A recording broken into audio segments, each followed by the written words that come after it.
Hello, Okay, so today we similar to last week. We will have a lecture for the first session. It could be up to 40 minutes.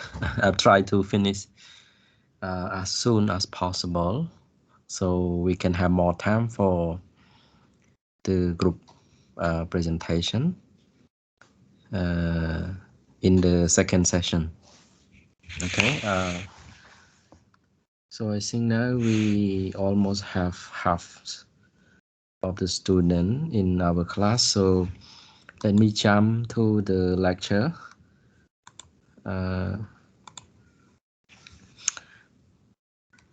Okay, so in our discussion last week, we talked about the foreign exchange market. Okay, and what we learned is that the foreign exchange market is the market where people buy and sell the foreign currency. Okay, and we learned that the price of this foreign currency trading is called exchange rate.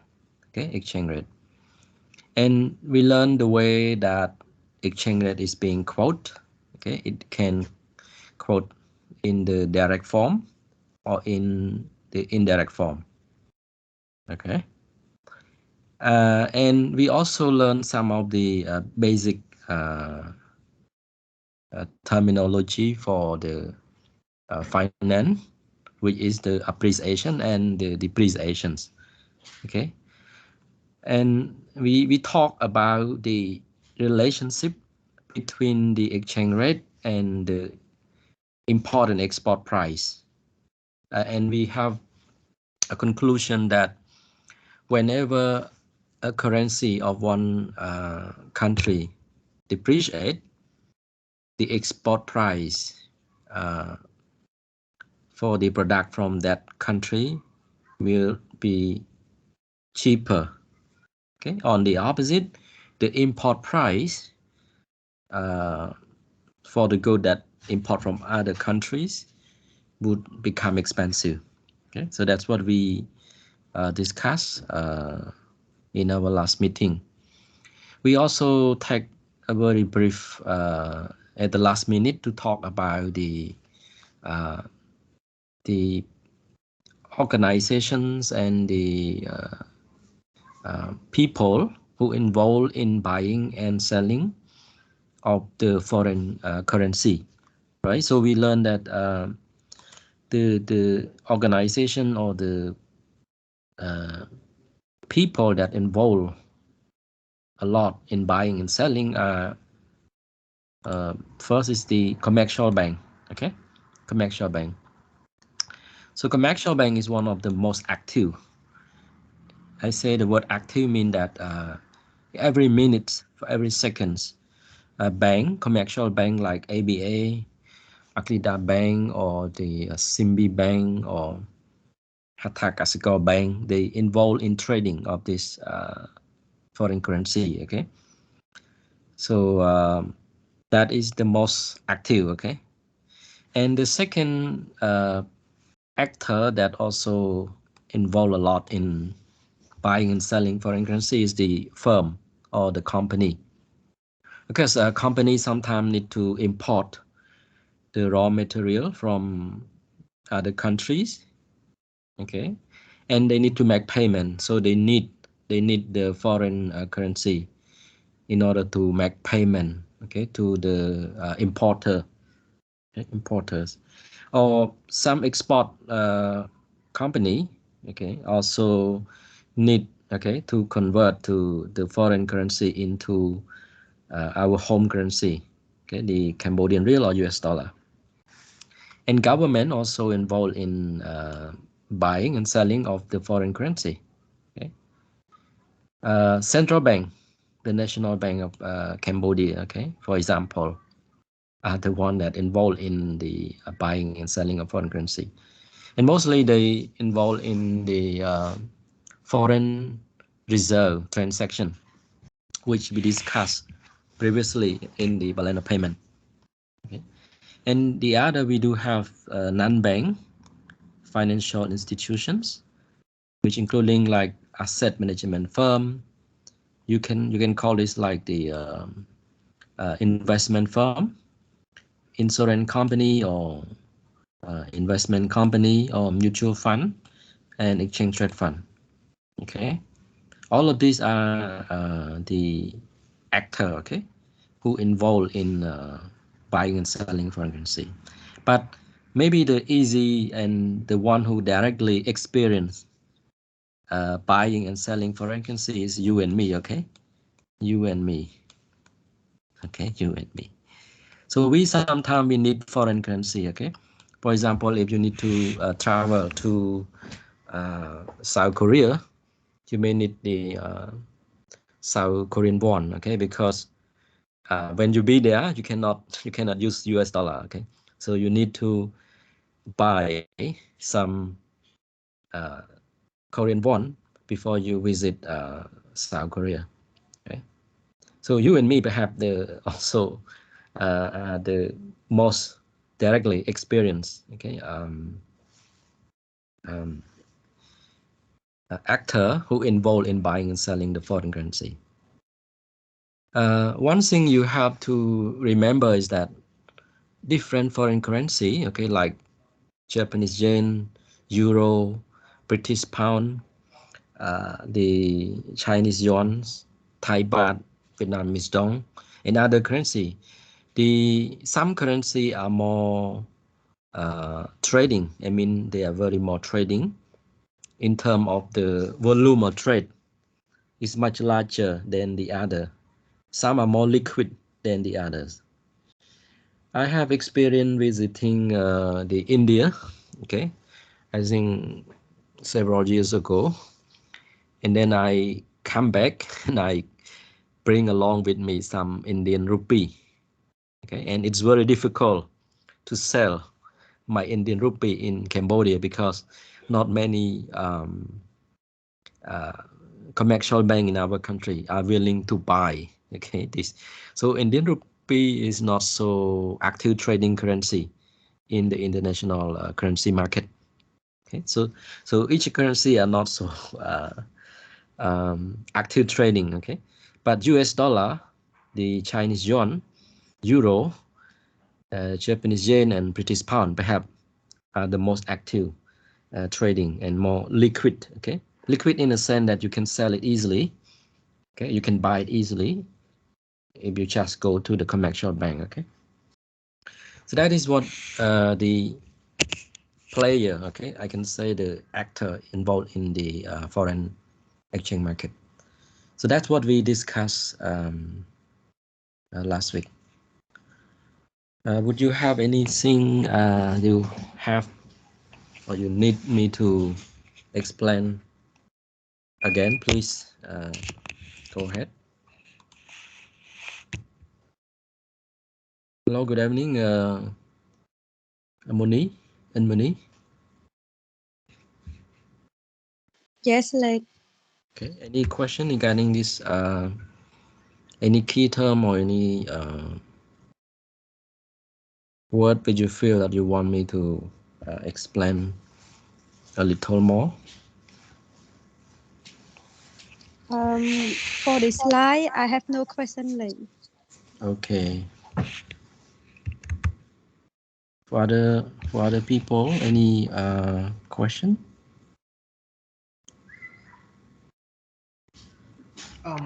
Hello, lecturer. So, Yes. yeah, I just wondering, like, because several years ago in Vietnam, they do not allow any like private exchange, how to say, exchange store or something. They do not allow it. So the only way to exchange the money is going to the commercial bank. So, but in Cambodia, we still allow a lot of the exchange um, merchants or something like exchange store, private exchange store. So, is it any disadvantage or advantage regarding this situation? Okay, that's very good questions. As we talk, okay, in our I think in the beginning of the chapter, so in the foreign exchange market, generally we have the dealer, okay. So generally you trade the currency with dealer, okay. So dealer can be in the form like the commercial bank, okay. Let's say you want to buy US dollar, you need some US dollar, okay. Perhaps you want to make investment in New York, okay. So you don't need to fly to the United States, okay. You can go to ABA, you bring some Cambodian real, you can buy from the ABA bank. ABA do have some US dollar to sell to you, okay. Or perhaps you have US dollar and you don't need US dollar, you want Cambodian real, okay, because you need to go to pagoda, okay, for you want to have some charity and donation, okay. So you need Cambodian real, so you can go to commercial bank. So a bank is a dealer. Similarly, you can go to Olympic markets, okay. You can find a small counter which offer to trade the foreign currency with you. So we call this dealer. So the dealer have two price, as we said last week. You can see in this slide number 3, they have two price: the buy-in price, tinh chol, and the sell-out price, lộ chênh, okay. And generally the price two different, and the difference would go as, because generally these dealer, the counter or even the commercial bank, okay, are actually buying the currency from you at low price and sell it back to you at high price. So they earn the profit from the difference. So coming back to the question that Li Ho asked, okay, what is the advantage if we have the many, counter, okay, which is non-bank, or we call foreign currency trading dealer, which is not a bank. Well, the advantage would be that if you have many dealers, they do compete with each other. Okay? So let's say if ABA set very high price for US dollar, let's say 4,200 real, but Aklida set it to only 4,100 real. So you would like to buy it at Citida because you can pay just 4,100 reals, much cheaper. So the more of these things exist, the more competitive, the lower the price. Okay, so for you to buy in tradings. So that is perhaps the advantage. So a perfectly competitive market, you have many trader, okay, many dealer competing with one another. That's one of the good thing. But the disadvantage, perhaps the ability to regulate, okay, regulate this dealer, because the dealer can also trade with the bank. Let's say a counter at Olympic market, okay, perhaps they have a lot of power to trade with the banks because they accumulate a lot of foreign currency. They can trade with the bank and they may have influence, okay. So perhaps the advantage is the ability of the central bank, NBC, to supervise, to monitor, okay, the transactions, okay, because and if it can be done at much easy for the monitoring cost, perhaps the cost in avoiding the money launderings, okay. Then I think having many small counter shop, okay, for trading the foreign currency with you, that would be a good thing, okay. And I think in Vietnam now maybe they allow, because thing like this, okay, if you had a shopping mall and you would have to go to the bank which is located far away from the shopping mall, it would be very difficult, right? And it's not so efficient, right? Because it takes time at least.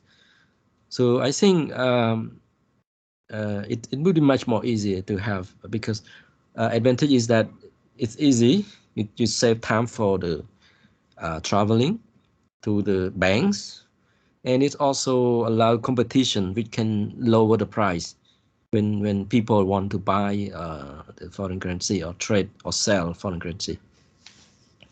Li Hu, I don't know if I fully answer your question.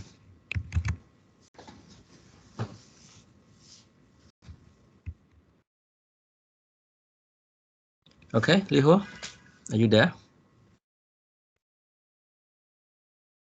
Li Hao, yes, Li Hao.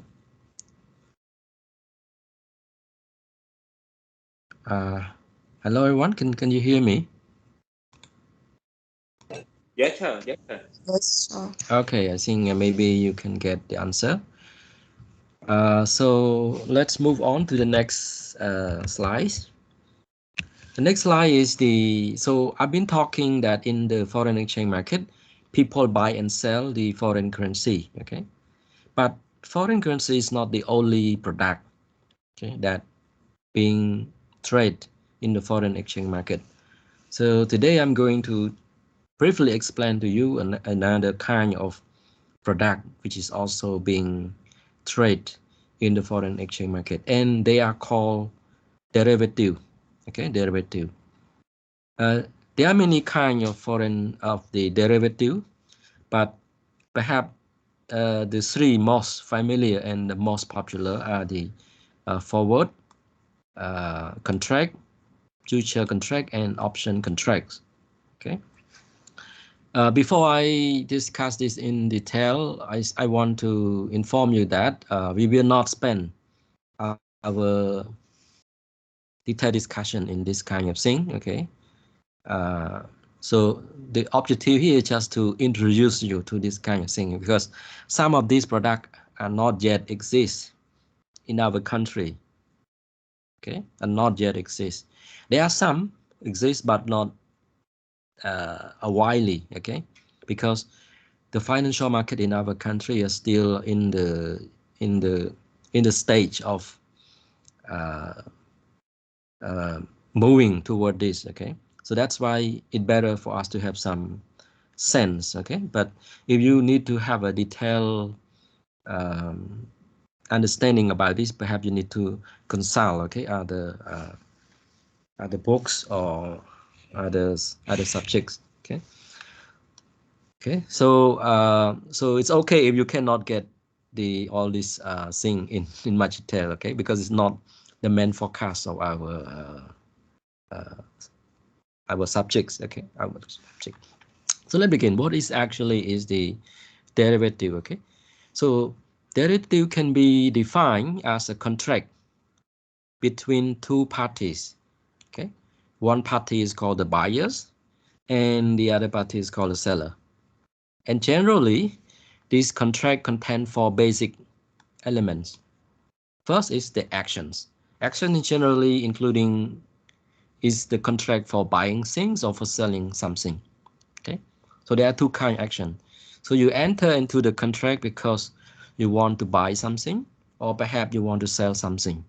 Okay, the second element that must be mentioned in the contract is we call that the underlying assets, or underlying for short. So generally, when you want to buy, what kind of thing you want to buy? Are you buying cars? You buying stock? You buying gold? You buying silvers? Or you want to sell? What are you going to sell? You selling corns? Selling rice? Selling gasolines? Or selling the golds? Okay, or bonds, government bonds, sovereign bonds. Okay. These are called underlying. So you must mention the thing that you're going to sell or you're going to buy. Okay. The third element that must be mentioned in the contract is called price. Okay, so you must mention the price. So if you're going to buy, what is the price for payment that you have to pay when you buy the underlying? Okay, so for the forward contract, we call it forward price. For the future contract, we call it the future price. For the option, we call it strike price or exercise price. Okay, so that is the third element that must be mentioned in this derivative. And the last element is maturity. You must mention the future debt. Okay, It's referring to the debt that the party, the buyer and seller, must fulfill the obligation in the contracts.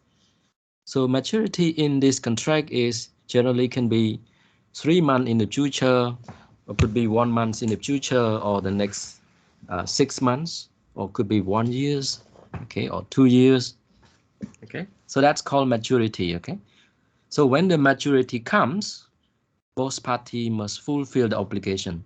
In other words, the buyer must pay the money, must make payments. The seller must delivery, okay, delivery the goods, okay, all the underlying to the buyers. Okay, so that is called the derivatives. Okay, and so derivative as being used, okay, it is being used for two kind of purpose. The first one is called hedging. Hedging, in other words, it's being used to for risk management. Usually, again, price uncertainty. I mean, price can change. Okay, and the second use for this derivative is called speculating. Speculating is an attempt to multiply your returns.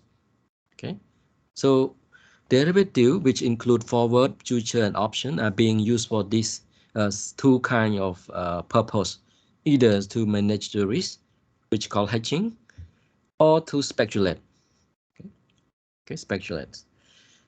I think to give you a better understanding, I think it's better to go out through the example, okay? So you can feel a little bit comfortable with these kind of things. So let's say you are running a restaurant, and you want to buy corns, okay, for making corn soup, okay, corn soup. So let's say you are let's say you are factories, you produce corn soup, okay, factories. You are factory owner, okay, factory owners.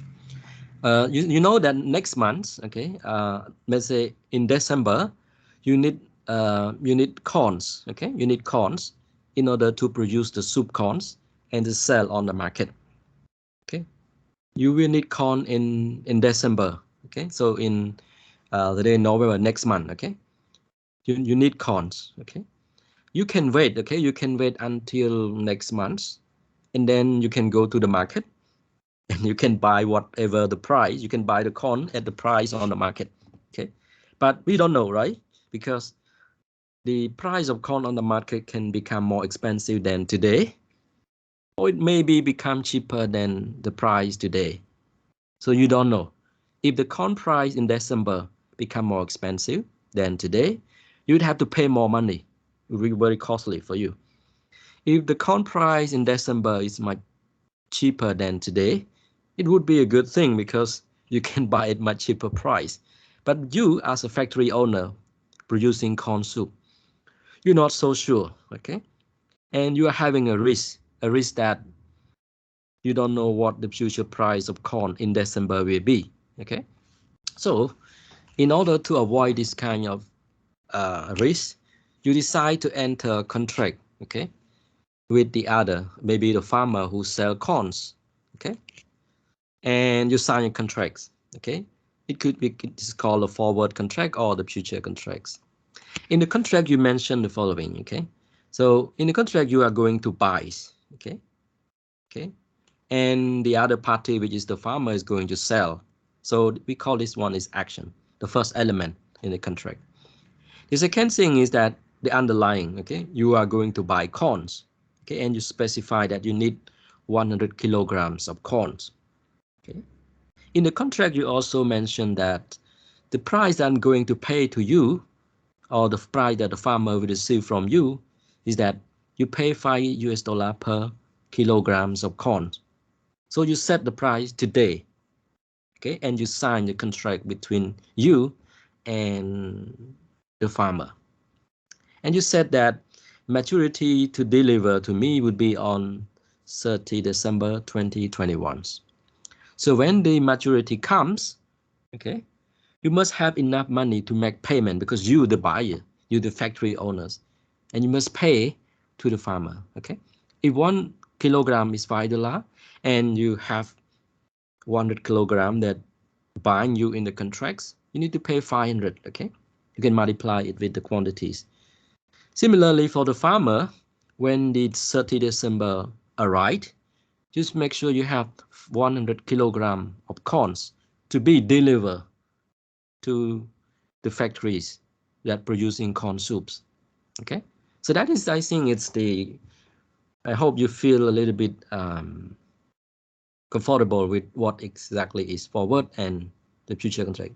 It's just a contract, okay, for trading underlying in the future, okay, and you use it to avoid, okay, for risk management here, okay, you want to manage the risk that price of corn can, if you're the buyer, it could become very expensive, okay, so you want to avoid that. So I like to pause a minute.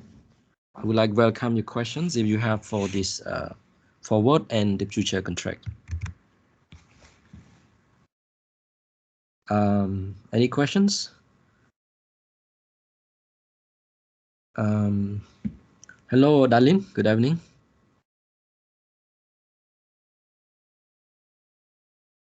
Hello. Hello, teacher. Yeah, any question regarding the forward and the future contracts? Teacher, I'm still not sure about the differences between forward and future price. Like, well, okay, that's a good question. It's just a price that you mentioned in the contract to be implemented, okay, in the future. Okay, for the moment, you can think just like that, okay? So okay, let's say that on 30 December 2021, okay, the actual price of corn is $10 per kilogram of rice, but the price in the contract that you, the factory owner, have signed with the farmer is $5. So the price that will be implemented is $5, okay, regardless what is the price on the market, actual price on the market on 30 December.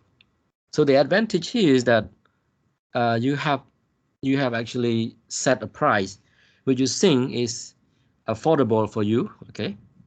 If you want the price to be much cheaper, maybe no farmer want to join the contract with you, okay? If you said it's too high, then you have to pay a lot of money. Why would you want to be in the contracts, okay?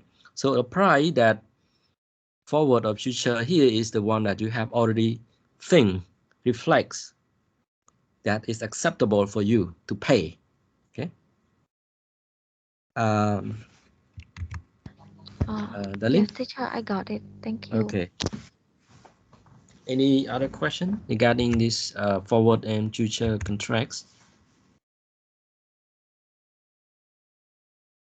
Hello, good evening, Tony. Tony, are you there?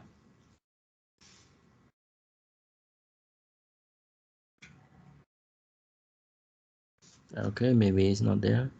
Hello, Suchita, Lee Suchita. Good evening. Yes, teacher.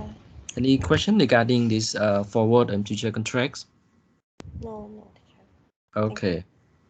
So let me go back then. So I say that it is a kind of contract that we can set it today, and it will be implemented, okay, in the future. We can set the price today, okay. But our lecture has been talking about the example here is that the underlying is corn, right? So I enter into the contract because I want to buy the corns, okay? But the underlying can be anything, okay? It's not only limited to corns. You can enter into the contract because you want to buy US dollar, you want to buy Indonesia rupee, or maybe you want to buy gold, you want to buy a car, you want to buy a house, you want to buy land. It could be anything, okay? So underlying is not limit, okay? I mean, it could be anything, okay? The point is that you can set the price for it today, as long as you can find the other counterparty to join the contract, okay, with you, okay? So underlying is so broad, okay? It could be, you can buy anything. In our countries, let's say our farmer, when they collect a harvest, They collect mangoes, they collect rice. One of the difficulties is that sometimes the price of corn could drop too low, okay, and sometimes it could become very expensive. Farmers have very difficulty.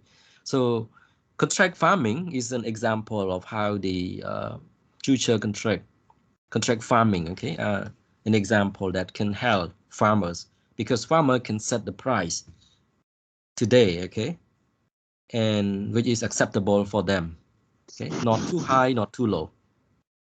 Okay, so you may ask me, do we have implementation of contract farming? We do have, but not much at large scale, okay, because these farmer may not have enough capacity to provide the supply quantity demanded by the buyers, okay. But if the future forward contract is available for the underlying like rice, like mangoes, it would be a good thing, okay, for our farmers. For brown, for example, brown coffee, who buying the coffee bean from Indonesia, they need the Indonesian rupee. Sometimes they need millions Indonesian rupee to pay the supplier in Indonesia. And if they can wait until the future to buy Indonesian rupee, but the price of Indonesian rupee can go up and down. If it go up very expensive or appreciate against US dollar, then we may have to pay a lot of US dollar to get Indonesian rupee enough to pay the supplier in Indonesia. So Brown may want to enter into the forward contracts and today, okay, to avoid such kind of thing. So the next question to tell you is that we do have the forward contracts in our countries, okay, but the underlying is only very limited. There are some in rice, okay, but there are also some in the trading of the currency. If you visit the website of Klida Bank or the Trust Bank, okay, or ABA Bank, you could enter into the forward contract with the bank, okay, to buy the foreign currency. I think I can show you the websites of the Klida Bank, which they did have the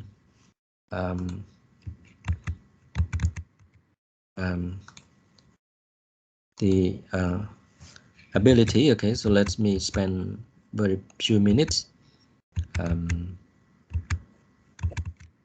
When you put term deposit, is it like the same of like forward and future contract?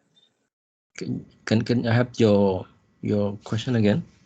When we open a term deposit account with the bank, is it the same as forward or future contract? No, it's not. Okay, it's not.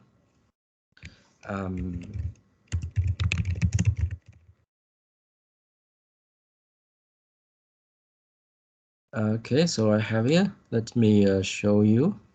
Let me share the screen for you. So this is an example of the. So this is the we call the forward contract. Okay, for Klida. So if you need to buy US dollar in the future, or perhaps the euro, Australian dollar, Thai baht, okay, you can enter the contract with Klida banks, but there are some limitation. Okay, the amount must be at least, okay, 10,000 US dollar or equivalent. Okay, and the contract could be up to 6 months, and you need to deposit some maybe 10% as guarantee. Okay, because let's say that you want to buy US dollar and you set the price, let's say you want 1 million US dollar in the next month. So you enter the contract with the Klida banks. And let's say when next month arrives and $1 is only 3,200 real, it's much cheaper on the market. And the contract you sign with the bank is 4,000 real per US dollar. So you may want to avoid, okay, you want to avoid the contract that you have signed. In other words, you don't want to fulfill the obligation, knowing that you can buy the 1 million US dollar at much cheaper price on the market at Olympic market. Okay, so you want to cancel the contract. You cannot do that. Okay, so that's why the bank want you to deposit, okay, 10% of the amount of 1 million that you need to make sure that you always fulfill your obligations when the maturity arrives. Okay. Udam, is that your questions? You have questions? Okay. Yes, sir. Okay, so hopefully you get the idea what is the future contract. So next thing I'm going to talk is called the option contract. Option contract does not, by the way, I want to mention that we only have forward contract. We don't have future, okay? I think I don't want to spend time talking about future, but it have very similar characteristic to the forward contract. It just being handled by the central, okay, the clearing house, okay. But for the moment, you can think of like a forward contract, okay, the same way for you to easy, okay, get it. The option contract is actually also very similar to the forward contract or future contracts. So they have two party, okay. We have two kind of option contract. We call the call options or put options, okay. So here, let's say, so the buyers, let's say again, I'm the factory producing corn soup. Okay, I need to buy corns. Okay, so rather than enter into the forward contracts with the farmer, I can buy the call options. Okay, so an option give the buyer the right. Okay, it give buyer the right. If you buy an options, you have right. Or IGAT. Okay, to buy. Excuse me, okay, but and we haven't yeah. seen the slide yet, teacher. Oh, sorry. I thought I said, okay, sorry. Okay, so a call option is also a contract between two parties, the buyer and also the seller, okay? And the call also the option also mentioned the 4 element actions. Okay, you enter into the option because you want to buy or because you want to sell. And it must mention the underlying, the thing that you want to buy or you want to sell. And also it must mention the price. Okay, when you buy, when you have to make payment or you receive payments. And it must set the maturity, the future debt, okay, for the contracts. The difference between the options and the forward contract is that in the option contract, the buyer have right, okay, they have right. They have right. A buyer on options have rights, okay. There are two kinds of options, okay. A call option give buyer the right to buy something, okay, to buy something, to buy the underlying. The put options give the buyer to sell something, okay. Okay. So in other words, if you want to buy something and you want to use the options, you have to buy the call options. If you have something you want to sell, okay, you need to buy the put options, okay. So the option give you the right to buy or to sell. The call option give you the right, or IGAT, okay, to buy something at a price, okay, at a fixed price to be implemented in the futures. And the put option give you the right to sell something in the future at a fixed price, okay. Remember that you have rights. And when you have right, you can use your right or not. It's up to you, okay.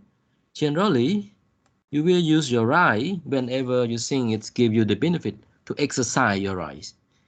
If you think it's not give you any benefit from exercise your right, you don't need to implement it, okay? So in other words, in an option, you are buying the right, okay? The right to do something, okay? And in order to pay, if you buy the right, you need to pay something. And the price of this right is called premium. So you pay the premiums, okay? You pay the premiums. You pay the premium, which is the price for the rights, which privilege. If you want to get that privilege, you need to pay some price, and we call the price as a premium. Okay. The other party in the option contract is called the option seller. In the language of option, we call writer. Okay. Writer is people who sell the options. It could be a company, it could be individual, okay, who are able to fulfill the obligation when the option matures. Okay, so coming back, let's say I'm a corn soup producer and I need to buy 100 kilogram of corns. So I get to the option market. I can go to option market. I can buy the call options. In the call option, I specify that I'm going to buy 100 kilogram of corns, and the price that I'm going to pay you is that $5 per kilograms, and the maturity is in 30 December 2021.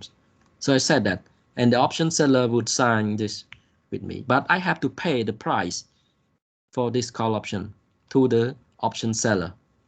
So let's say the price $10.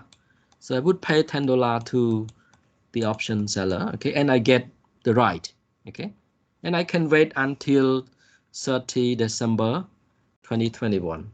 When 30 December 2021 arrived, let's say the price of corn on the market, 1 kilogram is $2, okay, $2, okay. That's what I can buy corn on the market at Odisei market or at Olympic market. 1 kilogram of corn is only $2. And in the contract of the option which I buy from the option seller is that 1 kilogram is $5. Okay, so I have a right. Okay, I can, if I exercise my right, I would buy the corn and I would pay 1 kilogram $5. If I don't exercise my right, I would go to the market and I buy the corn and I pay 1 kilogram $2. So let me go back to you. Okay, should I, okay, in this context, should I exercise my right or not? Let me go to Sum Tây, saying Sum Tây, right? Good evening. Hello, Sum Tây, are you there? Hello.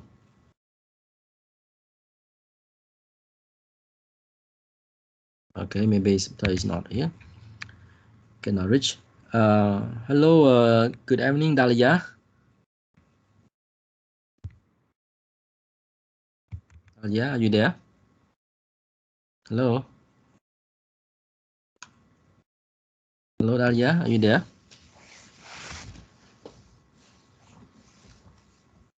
Okay, maybe Dahlia is cannot hear. Hello, Morcott. Good evening, Morcott. Morcott, are you there? Yes, good.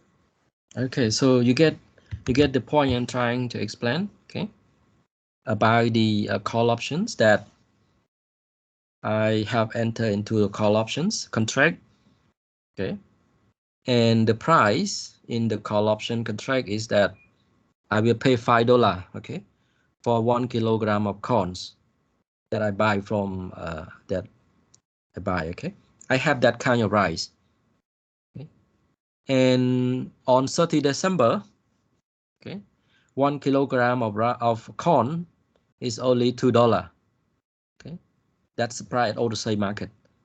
So according to this, do you think I should exercise my rights or not? I have a right that I can buy corns, okay, at 1 kilogram $5. Okay, on 30 December, but the actual price on 30 December is that 1 kilogram of corn is only $2. So should I exercise my right, which I have in my call options? Welcome. I'm sorry, like, but I'm not quite sure about the call option. Is it like It's a contract, okay? Oh. Contract that give you the right. RIGAT, okay? It's a contract that give you the right to buy something. Something here is corn. So you can buy corns at a price of 1 kilogram $5. Okay, you have right to buy it.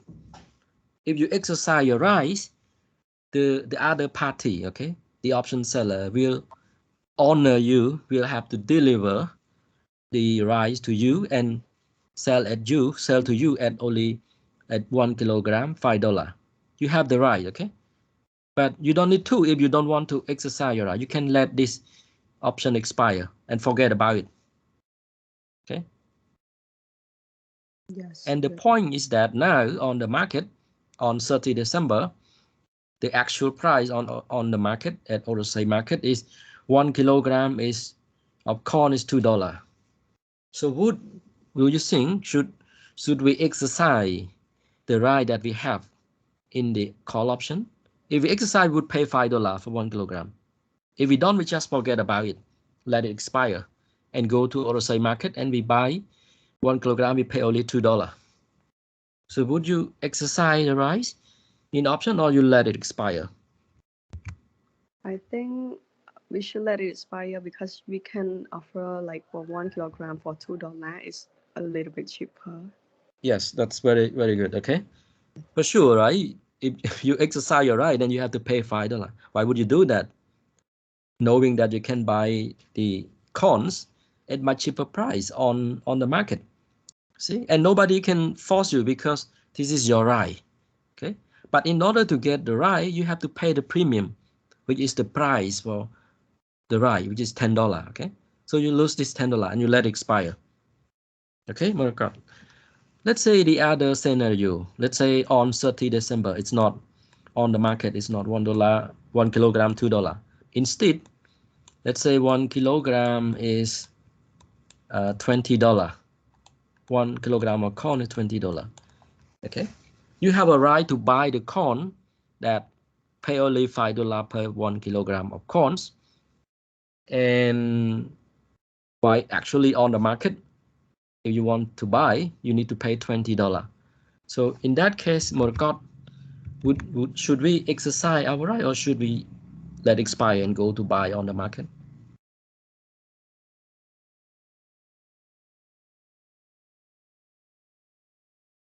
Hello, Morgot, are you there?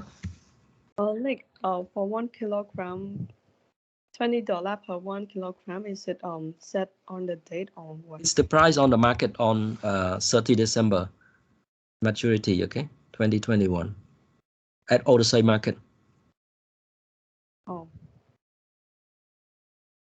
Okay, and you have the right to buy at $5 for 1 kilogram from another seller. Okay, the corn. Okay, you can buy at this price from the seller.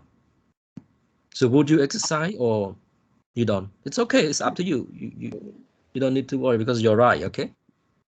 For this case, I think we should exercise for 1 kilogram, $5. No, you exercise your right to buy the corn at the price of $5 per kilogram, or you don't. If you don't, you let this option expire. Okay, and you just go to the market and buy 1 kilogram, $20. Yeah, we should exercise the right like for $5 for 1 kilogram, of course. Yes, okay, that's good. Right, correct. Because if we exercise it, we pay only $5. Okay, and then the seller of the option would deliver the corn to you, and you pay only $5. If you don't, you let it expire. You have to go to other same market. You need to pay as much as $20 for 1 kilogram. Okay, so in this case, you would exercise your right. Okay, so that is the options. I would like to clarify that we do not have option contract in our country yet. Okay, we do not have it yet. But if we have it, we can use it for hedging again. Just like I'm the corn soup producer, I can hedge again the risk of price of corn can keep fluctuating, can become very expensive, like $20. Okay, I can buy only at a much cheaper price. It does not affect my business. Okay, so we don't have option product in our country, but maybe in the next 10 years or 5 years we will have it. But for the moment, we do not have it. Okay, so I think that's all I think for today's sessions. I think okay, we have 2 more slides to go. So this is a quote for the future or the contract. So here we have 2 price. One is spot exchange rate, which is the price for the buying the foreign currency, and the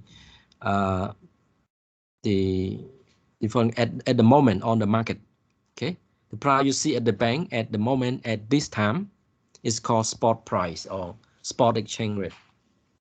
The other is the price that you set in the contract, okay, which is a forward price or future price, called the forward or future exchange rate. Okay, it occurs, it's just forward price, but price for the current foreign currency is called exchange rate. Okay, that's why we call forward exchange rate or future exchange rate.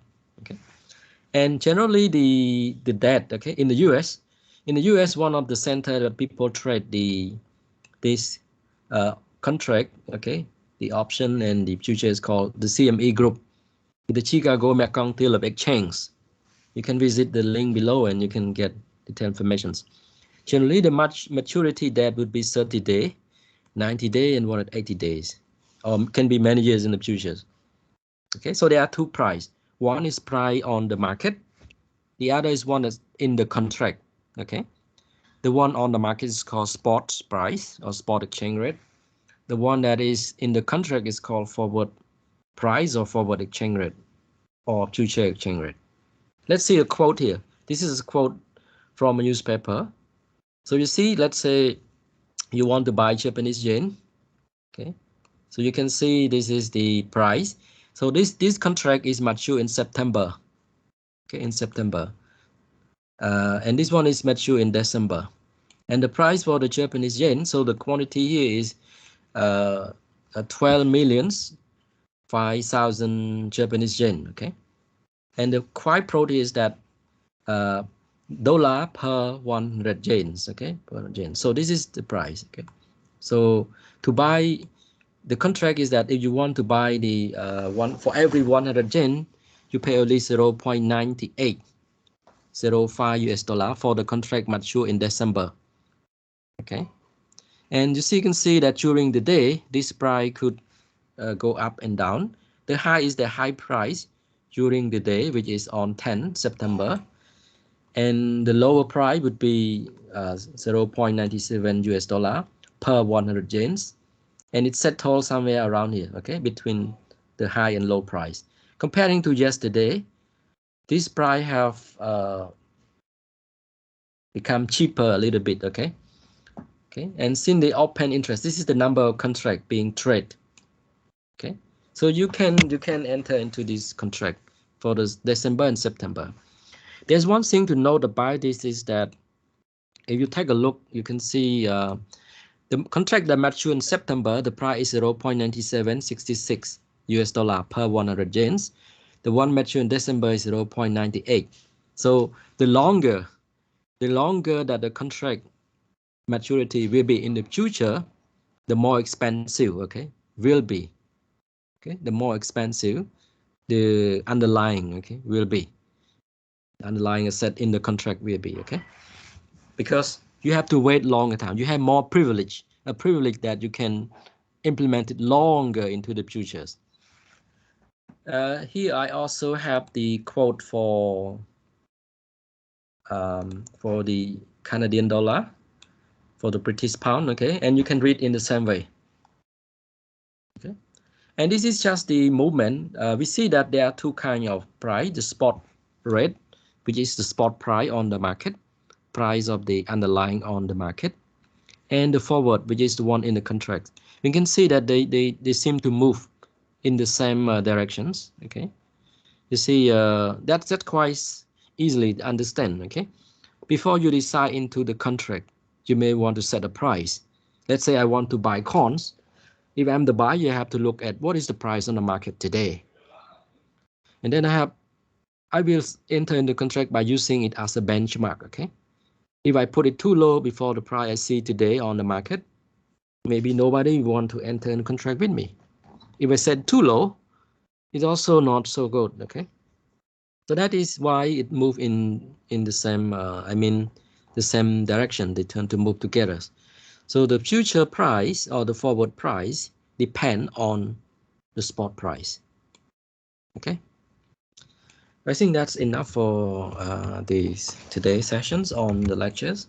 But if you have Thing you want to clarify, please let me know. So far so good. Everyone.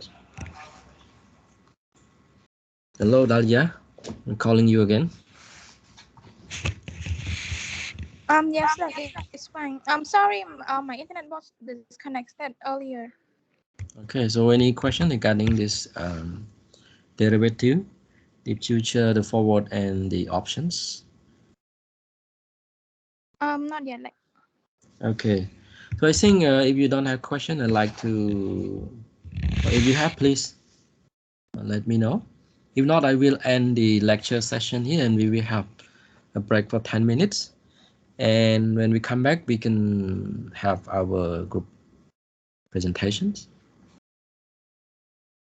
Okay, so I think we can have we can have a break here. So I will keep the meeting on. You can in. Okay, just stay here, and we have group 2 right today. Hello, group 2. Yes, cho group. So are you ready, right, for the presentation? Yes. So we will have a break for 10 minutes, okay, for our presenter to prepare. So we come back at 6:40, okay, and we will hear and listen to our presenter. So let's have a break for 10 minutes.